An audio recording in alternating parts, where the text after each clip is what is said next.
တွေးပေါင်းချိန်တဲ့အခါမှာအပေါ်တွေးရတော့120အောက်တွေးရ80ဆိုပြီးတော့ဆရာဝန်ကြီးပြောလေးရှိတယ်။အဲ့တော့ဒီဗီဒီယိုမှာအပေါ်တွေးနဲ့အောက်တွေးဆိုတာဘယ်လိုအဓိပ္ပာယ်မျိုးဖော်ဆောင်တယ်လဲဆိုတဲ့အကြောင်းအရာလေးကိုကျွန်တော်ရှင်းပြပါမယ်။ပုံမှန်အဖြစ်တော့ကျွန်တော်တို့ရဲ့နှလုံးကတစ်ခေါက်ညှစ်လိုက်တိုင်းမှာဒီနှလုံးထဲမှာရှိတဲ့သွေးတွေကခန္ဓာကိုယ်တစ်ကိုယ်လုံးမှာရှိတဲ့သွေးကြောတွေကိုရောက်သွားတယ်။အဲ့တော့နှလုံးညှစ်နေတဲ့အချိန်မှာသွေးကြောထဲမှာရှိတဲ့သွေးဖိအားကိုကျွန်တော်တို့ကအပေါ်တွေးလို့ခေါ်တယ်။အဲ့တော့အပေါ်တွေးကဘာကိုကိုစားပြုတ်တယ်လဲဆိုရင်ကျွန်တော်တို့ရဲ့နှလုံးဘယ်လောက်ထိ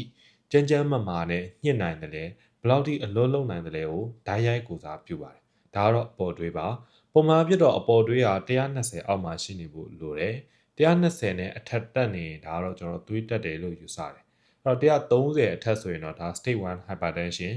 သွေးတိုးအဆင့်1လို့ယူဆတယ်။140အထက်ဆိုရင်တော့ဒါအဆင့်2လို့ယူဆပါတယ်။အဲ့လိုပဲ160အထက်180အထက်ဆိုရင်တော့ဒါသွေးတိုး emergency ပေါ့နော်အရေးကြီးတယ်ပေါ့ဒါကတော့အပေါ်သွေးနဲ့ပတ်သက်တဲ့အကြောင်းအရာပါအဲ့တော့အောက်သွေးဆိုတာဘာလဲပေါ့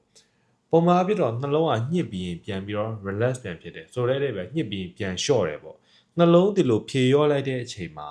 ဒီသွေးကြောထဲမှာရှိတဲ့သွေးတွေပြန်ပြီးတော့ကျွန်တော်တို့သွေးခန္ဓာကိုယ်ထဲမရောက်လာအောင်သူကဖိအားတစ်ခုနဲ့ထိန်းထားရတယ်အဲ့ဒီဖိအားကိုအဓိကလုပ်ပေးတာကကျွန်တော်သွေးကြောလေးတွေကကျုံပြီးတော့ဒီသွေးတွေကိုသူကထိန်းထားပေးရတယ်ပုံမှန်ပြီးတော့နှလုံးညစ်အားလျှော့လိုက်တဲ့အချိန်မှာဒီသွေးကြောထဲမှာကြန့်ရှိနေတဲ့ဖိအားကိုကျွန်တော်တို့ကအောက်တွေလို့ခေါ်တယ်။အောက်တွေကတော့ပုံမှန်လူတယောက်ဆိုရင်တော့80အောက်မှာရှိဖို့လိုတယ်။80အထက်တက်ပြီးဆိုရင်တော့ဒါတွေးလို့ယူဆတယ်။80 90အထက်ဆိုရင်တော့အောက်တွေတက်နေပြီပေါ့နော်။အဲ့တော့အပေါ်တွေးနဲ့အောက်တွေရဲ့အဓိပ္ပာယ်ကိုဒီဗီဒီယိုလေးကြည့်ပြီးတော့နားလည်နိုင်မယ်လို့မျှော်လင့်ပါတယ်။ဘယ်ဟာပိုအရေးကြီးတယ်လဲလို့မေးရင်အပေါ်တွေးရောအောက်တွေရောနှစ်ခုလုံးကအရေးကြီးပါတယ်